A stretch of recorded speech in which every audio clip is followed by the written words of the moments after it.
Hello जी। Welcome back to my channel Icon and Light में आप सबका स्वागत है। अगर आप इस चैनल पे नए हैं तो मैं आपको बता दूं, यहाँ पे आपको यूजीसी नेट इकोनॉमिक्स के रिगार्डिंग कंटेंट मिलेगा और आप दिसंबर 2024 को टारगेट कर रहे हैं तो प्लीज़ चैनल पे जाके एक बार विजिट करें। वहाँ पे आपको डेफिनेटली हेल्पफुल कंटेंट मिलने वाला है। तो आज का लेक्चर हमारा 10 है। इसमें हम क्या पढ़ेंगे, मल्टीपल कोलिनियरिटी के बारे में पढ़ेंगे। Multiple collinearity in linear regression क्या होता है।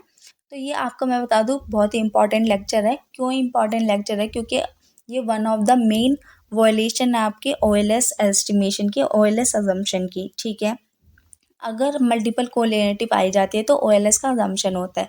और आपने पीवाईक्यूज देखे होंगे तो एक ना एक क्वेश्चन आपका हर साल जो है वॉयलेशन में से पूछा जाता है।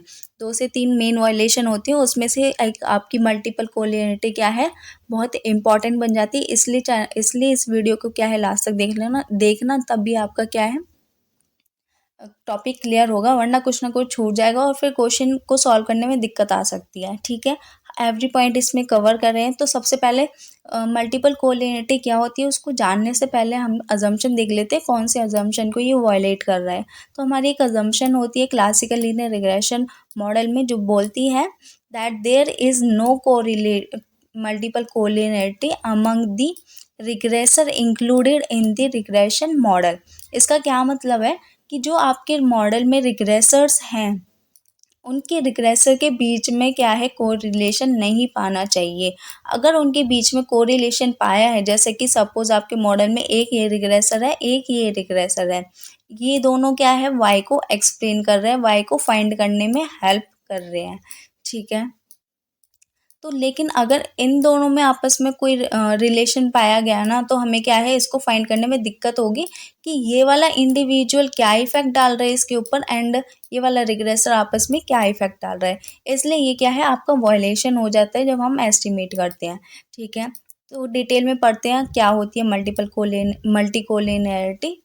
ठीक है, सो नेचर इसका क्या है, that it refers to a situation in a regression analysis where, जहाँ पर 2 और मोर एक्सप्लेनेटरी वेरिएबल्स, आप रिग्रेसर बोल लीजिए, एक्सप्लेनेटरी वेरिएबल्स बोल लीजिए, या फिर इंडिपेंडेंट वेरिएबल भी टर्म आ गई, तो ये तीनों क्या है एक ही आपका एक ही मतलब होते हैं। इसका मतलब आपके क्या होते हैं, इंडिपेंडेंट वेरिएबल्स होते हैं जो आपके मॉडल को फाइंड करने में, एस्टिमेट करने में हेल्प करते हैं। ठीक है,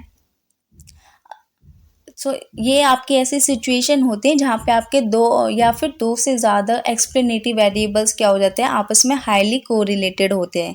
जब हाईली कोरिलेटेड हो जाएंगे तो ये क्या है आपकी मल्टीपल कोलिनियरिटी की प्रॉब्लम को शो करेगा एंड ये आपकी क्या हो जाती है, वन ऑफ द वायलेशन हो जाता है ओएलएस का। ठीक है, द कोरिलेशन मीन्स, कोरिलेशन का मतलब क्या क्या है यहाँ पे, means that the variable share are linear relationship. Linear relationship मैं बता दूं क्या होती है, सिंपल। व्हेन आप जैसे कि एक्स और वाई है, ठीक है, बट यहाँ पे हम रिग्रेसर की बात कर रहे हैं तो यहाँ पे हम एक्स ले लेते हैं एंड यहाँ पे हम जेड ले लेते हैं। ये आपके दो रिग्रेसर है, या फिर x1 बोल लीजिए आप, ये इजी पड़ेगा, एंड सेकंड आप ले लीजिए x2। ठीक है, जब आप इनकी वैल्यूज को प्लॉट करेंगे ग्राफ पे तो ये आपका कुछ ऐसा ऐसा बन के आएगा। ठीक है, तो ये क्या यहाँ पे क्या आ रही है, एक स्ट्रेट लाइन आ रही है, तो ये आपका क्या शो कर रही है, आपका लीनियर रिलेशनशिप शो कर रही है। अगर लीनियर रिलेशनशिप है तो उससे क्या है, कोरिलेशन आ रहा है दोनों के बीच में, एंड कोरिलेशन आने की वजह से क्या हो पा रहा है, मल्टीपल कोलिनियरिटी की प्रॉब्लम हो रही है। ठीक है, और ये क्या कर देता है, making it difficult to determine that their individual effect on the dependent variable. तो हमें क्या है प्रॉब्लम फेस करनी पड़ जाती है कि x1 क्या आपके डिपेंडेंट वेरिएबल पे इफेक्ट डाल रहा है और इंडिविजुअल x2 क्या इफेक्ट डाल पा रहा है, क्योंकि दोनों के आपस में कोरिलेटेड हो जाते हैं तो आपस में भी ये एक दूसरे को इफेक्ट करते हुए वाई पे एक जैसा कुछ ना कुछ इफेक्ट डाल देते हैं, तो हमारे लिए यहाँ से एस्टिमेट करना थोड़ा सा डिफिकल्ट हो जाता है। तो रिग्रेसर पे क्या इम्पैक्ट हो जाता है आपके लिए, इंपॉर्टेंट हो जाता है। इन रिग्रेशन मॉडल मल्टीकोलिनियरिटी होगी तो आप make it difficult to determine the again individual effect क्या होगा आपके एक्सप्लेनेटरी वेरिएबल पे on the dependent variable. Individual explanatory variable का आपके डिपेंडेंट वेरिएबल पे क्या इफेक्ट पड़ेगा, ये हमारे लिए क्या हो जाता है, डिफिकल्ट हो जाता है। एग्जाम्पल से समझते हैं।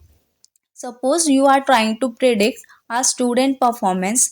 आपको क्या है, एक स्टूडेंट की परफॉर्मेंस को प्रिडिक्ट करना है, किसके बेस पे, base on the number of hours they studied, कितने घंटे वो पढ़े हैं, and the number of practice they take. ठीक है, कितने घंटे पढ़े, एक तो आपका ये वेरिएबल हो गया एक्सप्लेनेटिव, और कितने उन्होंने प्रैक्टिस टेस्ट दिए, एक आपका ये एक्सप्लेनेटिव वेरिएबल हो गया। इनके बेस पे आपको क्या फाइंड करना है, स्टूडेंट की परफॉर्मेंस। मैथमेटिकली देखें तो आप कैसे रिप्रेजेंट कर सकते हो, ये आपका लीनियर मॉडल को शो कर रहा है। ठीक है, रिग्रेसिव में लीनियर रिग्रेशन। तो इसमें क्या है, student who study more also tend to take more test. तो यहाँ पे हमारे क्या है, जो बच्चे पढ़ रहे होंगे, मीन्स अभी एग्ज़ाम के लिए प्रिपेयर कर रहे होंगे, उन्हें पता होगा कितना इंपॉर्टेंट हो जाता है टेस्ट पेपर्स देना। तो पढ़ने के साथ साथ हम क्या है, टेस्ट पेपर भी देते हैं। जितना हमारी कोशिश क्या होती है, टेस्ट पेपर ज़्यादा से ज़्यादा दे, जितना पढ़े एटलीस्ट उतने क्वेश्चन को हम अटेम्प्ट करें। तो यहाँ पे क्या आपस में कोरिलेशन फाइंड हो गया। ठीक है, इसकी वजह से कोरिलेशन आने की वजह से हम क्या है, हम ये प्रिडिक्ट ही नहीं कर, हमें डिफ़िकल्टी फेस हो रही प्रिडिक्ट करने में कि स्टडी के पढ़ने से क्या कितने मार्क्स पे इन्फ्लुएंस पड़ा है, और प्रैक्टिस करने से कितने मार्क्स पे इन्फ्लुएंस पड़ा है। ठीक है, ये आपका मॉडल है। इसमें y1 क्या है, जो आपको डिटरमाइन करना है, ये आपका डिपेंडेंट वेरिएबल होता है। ठीक है, this is your dependent variable, ये आपको फाइंड करना है। एंड ये क्या शो कर रहा है, आपकी स्टूडेंट परफॉर्मेंस, आपको जो प्रिडिक्ट करना है मॉडल में। ठीक है, फिर बीटा 0 क्या है, ये आपकी इंटरसेप्ट टर्म है। इंटरसेप्ट मतलब कि आपने इस 0 घंटे पढ़ के भी आपकी क्या परफॉर्मेंस आई है, ये शो करता है। ठीक है, यहाँ बीटा 1 क्या है, बीटा 2 क्या है, स्लोप हो गया आपके कोफिशिएंट के। ये जो कोफिशिएंट है इनके इंडिविजुअल स्लोप है। ठीक है, रिस्पेक्टिव जिसके आगे जो है वो उसी का स्लोप को एक्सप्लेन करेगा। तो यहाँ पे x1 क्या है, x1 आपका एक वेरिएबल, इंडिपेंडेंट वेरिएबल हो गया, कितने घंटे वो पढ़े हैं। एंड x2 क्या हो गया कि कितने उन्होंने टेस्ट दिए हैं। तो ये आपस में क्या है, कोरिलेटेड है। कोरिलेटेड होने के वजह से हम क्या है, डिफिकल्टी फेस कर रहे हैं स्टूडेंट की परफॉर्मेंस को प्रेडिक्ट करने में, कि स्टडी कितने घंटे पढ़ने पे कितनी परफॉर्मेंस हुई है, एंड कितनी प्रैक्टिस देने पे कितनी परफॉर्मेंस इंक्रीज हुई है। तो with the help of diagram आप क्या है, इजिली समझ सकते हो कि कोरिलेशन होता क्या है, कोलिनियरिटी होती क्या है। Suppose this is a diagram. इसमें देखिए, ये x2 है, शो कर रहा है, ये आपके x3 को शो कर रहा है, ये आपके डिपेंडेंट वेरिएबल को शो कर रहा है, जो कि आपको प्रेडिक्ट करना है किसके बेस पे, x2 के बेस पे एंड x3 के बेस पे। तो यहाँ पे क्या है, ये दोनों y से तो रिलेटेड हैं, वाई को तो एक्सप्लेन कर रहे हैं, बट आपस में क्या है, बिल्कुल भी आपस में कोरिलेटेड नहीं है। तो इसका मतलब क्या है, यहाँ पे नो कोलिनियरिटी हो गई। ठीक है, अगर आप बी डायग्राम में देखिए, इसमें देखिए कि थोड़ा बहुत ओवरलैप हो रहा है दोनों के बीच में, दैट एरिया, इतना एरिया क्या है, ओवरलैप हो रहा है। और मैं बता दूं, जितना ज़्यादा ओवरलैप होगा उतनी ज़्यादा कोलिनियरिटी की प्रॉब्लम होगी एक्स में। ठीक है, मल्टीपल एक्सिस में। तो यहाँ पे देखिए, x2 क्या है, x3 से यहाँ पे ओवरलैप हो रहा है, इसलिए क्या है, कोलिनियरिटी है, बट थोड़ा सा ही हो रहा है, इसलिए लो कोलिनियरिटी है। सी में देखिए, अकॉर्डिंग टू बी इसमें थोड़ा सा और जो है ओवरलैप इंक्रीज हो गया है, इसलिए क्या है, ये मॉडरेट का बोल रहा है, या फिर आप इससे कह सकते हो बी से ज़्यादा है। एंड डी में अगेन आपका सी से ज़्यादा है ओवरलैप, इसलिए क्या है, ज़्यादा कोलिनियरिटी हो जाएगी। जितना ज़्यादा ओवरलैप होता जाएगा उतनी ज़्यादा कोलिनियरिटी की प्रॉब्लम बढ़ती जाएगी। एंड ई में क्या है, बहुत ज़्यादा ही ओवरलैप हो रहा है, इसलिए क्या है, वेरी हाई पहुंच चुकी है। तो मल्टीपल कोलिनियरिटी दो तरह की होती है। एक आपकी परफेक्ट कैसे होगी, ये जैसे कि सपोज टू एक्सिस हैं।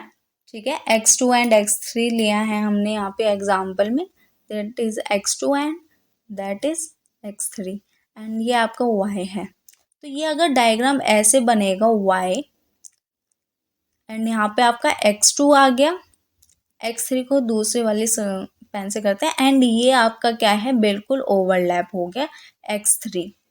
ठीक है, यहाँ पे क्या है, दोनों आपस में पूरे के पूरे को ओवरलैप हो गए।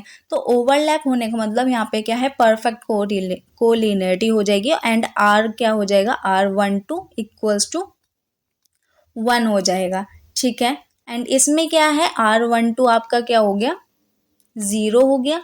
एंड यहाँ से और यहाँ तक आपका क्या हो गया R12, दैट इज R क्या है कोरिलेशन को आपको बताता है, एंड R12 क्या हो गया, यहाँ पे जैसे 2 और 3 हैं तो 2 और 3 हो जाएंगे यहाँ पे, मीन्स 1 और 2, मतलब कि जो आपने दो वेरिएबल लिए हैं बेसिकली वो है। ठीक है, इसमें क्या हो जाएगा कि कोरिलेशन क्या हो जाएगा आपका <<1 हो जाएगा। ठीक है, तो ये आपके दो केसेस बन के आ गए, एक हाई हाई होगा बट परफेक्ट नहीं होगा और एक बिल्कुल परफेक्ट होगा। तो ये देखिए, अब आगे हम पढ़ते हैं परफेक्ट मल्टीपल कोलिनियरिटी क्या होता है एंड इम्परफेक्ट क्या होता है। सो परफेक्ट कोलिनियरिटी क्या होता है, perfect correlation occurs when one explanative variable in a regression model is exactly near combination of other explanative variable। जब एक आपका explanative variable क्या है exact linear combination बन जाएगा तो ये यहाँ पे क्या हो जाएगा, परफेक्ट कोलिनियरिटी हो जाएगा। सो एग्जाम्पल से समझते हैं, suppose we have two variables, that is height increase in centimetre को हम x1 से डिनोट कर रहे हैं and height increase in metre को हम x2 से डिनोट कर रहे हैं। वेयर जहाँ पे x2 क्या है आपका, x2 क्या आप बता रहे हैं, x2 किसके इक्वल है 0.01 इंटू x1। अगर x2 आपका एवरी पॉइंट पे, हर पॉइंट पे सपोज आपके पास 4 डाटा हैं, this this this this and x2 को आप कैसे निकाल सकते हो, x1 में अगर आपने 0.01 को इनटू कर दिया हर पॉइंट पे और उससे आपका x2 निकल के आ रहा है, तो ये आपके क्या शो कर रहा है, परफेक्ट मल्टीपल कोलिनियरिटी को शो कर रहा है। ठीक है, ये आपका प्रैक्टिकल अप्रोच से समझते हैं। प्रैक्टिकल अप्रोच देखिए इस एग्जांपल में, लेट कंसिडर डाटा सेट जो आपकी बता रहे height in metres, based on height in metres and height in centimetre. ठीक है, तो ये क्या है आपका वेट है, ये आपकी x1 क्या है मीटर में हाइट है एंड x2 क्या है आपकी सेंटीमीटर में हाइट है। तो वेट जैसे जैसे आपका वेट बड़ा है, 4 से 460, 460 से 470, 470 से 475, 75 से 490, तो यहाँ पे हाइट इन मीटर क्या है 1.3 होगी, 0.7, 0.6, 1.3 एंड 1.2। बट यहाँ पे देखिए x2 का क्या रिलेशन निकल के आ रहा है x1 से, अगर x1 को आपने x1 को यहाँ पे आपने इंटू में 100 कर दिया, ठीक है, तो आपका क्या निकल के आ रहा है, x2 निकल के आ रहा है हर पॉइंट पे। इसमें देखिए अगेन आपने क्या है इंटू 100 कर दिया, अगेन इसमें भी इंटू 100 कर दिया, अगेन 100 करने पे, तो ये क्या हो रहा है एवरी पॉइंट पे आप क्या है 100 मल्टीप्लाई करने पे आपके क्या है x2 निकल के आ रहा है। तो ये क्या शो कर रहा है आपका परफेक्ट कोलिनियरिटी को शो कर रहा है। ठीक है, x2 क्या हो गया 100 इंटू टाइम्स x1, x1 में आपने 100 को मल्टीप्लाई कर दिया तो आपका इशू क्या हो गया x2 निकल के आ रहा है, ये आपका इशू हो गया। इसकी वजह से हम क्या है पता लगा सकते हैं ये आपका परफेक्ट कोलिनियरिटी की प्रॉब्लम को शो कर रहा है। ठीक है, तो सॉल्यूशन कैसे हो गया, या तो आप x1 को ड्रॉप कर दीजिए या फिर x2 को रिग्रेशन मॉडल से ड्रॉप कर दीजिए, फिर उसके बाद OLS लगाइए, आपका क्या है एस्टिमेट बिल्कुल करेक्ट निकल के आएगा। तो परफेक्ट कोलिनियरिटी क्या पोजेस कर रही है यहाँ से, सिग्निफिकेंट चैलेंज जो आपके लिए आपको फेस करना पड़ता है जब आप एनालिसिस कर रहे हो रिग्रेशन मॉडल की। ठीक है, क्योंकि आपके लिए इम्पॉसिबल हो जाता है एस्टिमेट करना दोनों के यूनिक कोफिशिएंट को, पैरामीटर कोफिशिएंट को, रिग्रेशन कोफिशिएंट को, यूनिक दोनों की यूनिक वैल्यू को फाइंड करना आपके लिए यहाँ पे डिफिकल्ट पड़ जाएगा, क्योंकि अगर x1 की निकलेगी वो ही आपकी x2 की सेम हो जाएगी। ठीक है, तो कॉन्सिक्वेंसेस क्या होंगे अगर आपकी परफेक्ट कोलिनियरिटी हो गई, ठीक है, तो आपके मॉडल को क्या फेस करना पड़ेगा, सिंगुलैरिटी ऑफ डिजाइन मैट्रिक्स। आप क्या है एक ही मैट्रिक्स डिजाइन बनेगा, ठीक है, क्या हो जाएगा वो सिंगुलर ही बनेगा एंड इम्पॉसिबल हो जाएगा to compute the OLS estimate करना आपके लिए थोड़ा सा यहाँ से डिफिकल्ट हो जाएगा और यू कैन से इम्पॉसिबल हो जाएगा। ठीक है, इनडेटरमिनेट कोफिशिएंट निकल के आएंगे अगर आप OLS लगाओगे। The regression coefficient can not be uniquely estimated, unique value उनकी नहीं निकल के आएगी, तो इस वजह से इनडेटरमिनेट कोफिशिएंट आपके हो जाएंगे। एंड थर्ड है आपका कोई भी यूनिक सॉल्यूशन नहीं निकलेगा make it impossible to determine the unique effect of each variable. अगर कोई यूनिक सॉल्यूशन नहीं है तो आप क्या इफेक्ट निकाल पाओगे, x1 का क्या इफेक्ट निकल के आ रहा है एंड x2 का क्या इफेक्ट निकल के आ रहा है, क्योंकि दोनों एक ही चीज को शो कर रहे हैं। ठीक है, ये आपके लिए यहाँ से देखिए इक्वेशन देखना थोड़ा सा इंपॉर्टेंट हो जाता है, बिकॉज यूजीसी में इक्वेशन आपकी पूछी जा रही है। अगर आपने पीवाईक्यू देखा होगा, ग्लेंजर टेस्ट वगैरह, वाइट टेस्ट, इनकी इक्वेशन दी हुई थी, आपको मैच इट करनी थी। तो यहाँ से देखिए अगर परफेक्ट कोलिनियरिटी उसका किस टाइप का मॉडल होगा, इसमें इम्प्लाइज हो गया ये आपके λ1 है, λ1 को इंटू एक्स आई एंड λ2 यहाँ से इक्वल टू ये हो गया आपका 0। ठीक है, ये के तक पहुंच गए। इसका मतलब क्या है, ये λ1 λ2 क्या है, यहाँ पे आपके कांस्टेंट है एंड ये क्या है, सारे के सारे नॉट ऑल 0, ये 0 के इक्वल नहीं होंगे। ठीक है, अगर 0 के इक्वल हो गए तो फिर आपके यहाँ पे दिक्कत कर जाएंगे। वेयर λ1 λ2 एंड लैम्डा के क्या है आपके कांस्टेंट है, such that not all of them are 0 simultaneously, एक साथ 0 नहीं हो सकते ये। ठीक है, तो इसकी वजह से क्या करेंगे, सिंगुलर मैट्रिक्स फॉर्म करेंगे। मीनिंग इसका सिंगुलर मैट्रिक्स होने का मतलब क्या है, डिटर्मिनेंट आपका क्या होगा, 0 होगा and it can not be converted. ठीक है, कन्वर्टेड मतलब कि जब हम इनवर्स करते हैं ना, अगर किसी का डिटर्मिनेंट 0 है तो हम उस मैट्रिक्स का कन्वर्स नहीं कर सकते। दिस इज बिकॉज वन और मोर कॉलम ऑफ एक्स क्या हो गया, linear combination of other column निकल के आ जाएगा। तो यहाँ से आपको क्या पता चला, एक तो मल्टीपल कोलिनियरिटी होगी तो आर कोरिलेशन आपका 1 और 2 निकल के क्या आ जाएगा, बिल्कुल 1 निकल के आएगा, डेट इज परफेक्ट होगा। अगर आपको ऑप्शन में दिया होगा R12 इक्वल टू 1 है तो यहाँ पे क्या आप दिखाओगे, परफेक्ट कोलिनियरिटी होगी।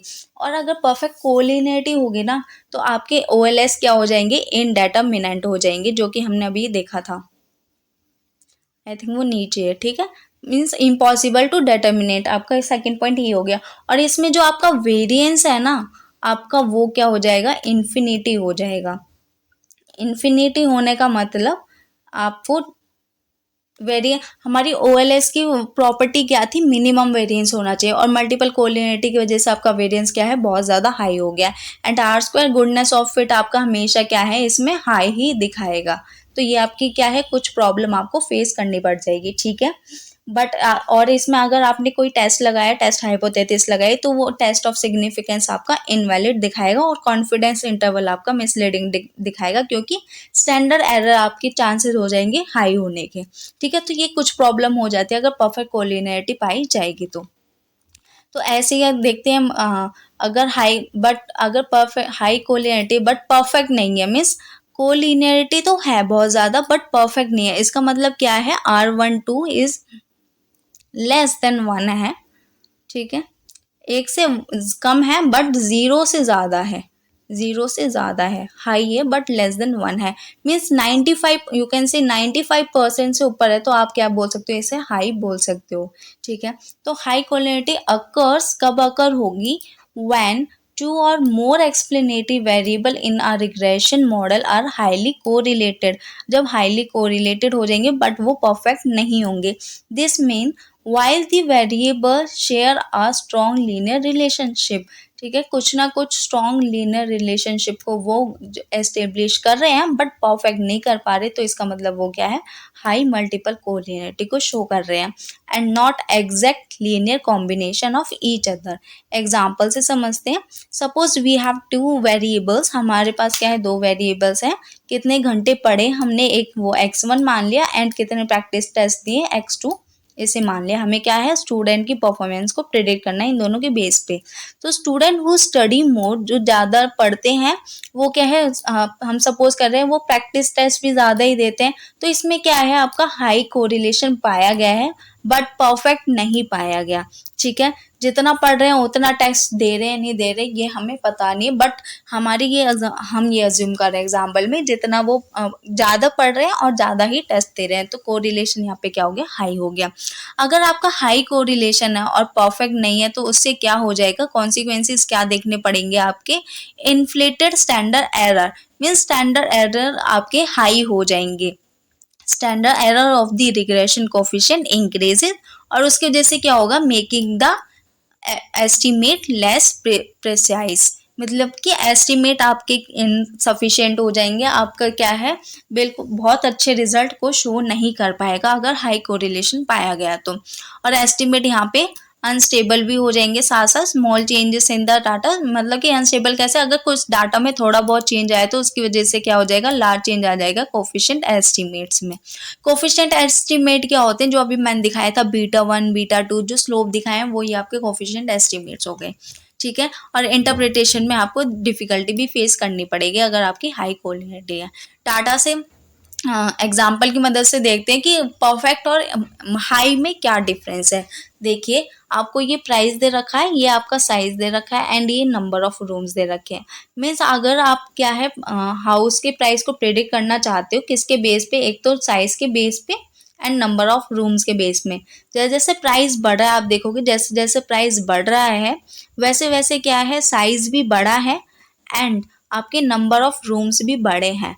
बट साइज में देखिए यहाँ पे आपका +1 हुआ है, 2000 से 500 गया है, ठीक है, 5 से 6, 6 से, ये आपका क्या है x1 और x2 में कोई भी आपका रिलेशन नहीं शो कर पा रहा, ठीक है। आप क्या है 2000 से 4 4 देखिए बहुत ज्यादा डिफरेंस है, कोई भी एक परफेक्ट लीनियर कॉम्बिनेशन बना के ये नहीं दे रहा।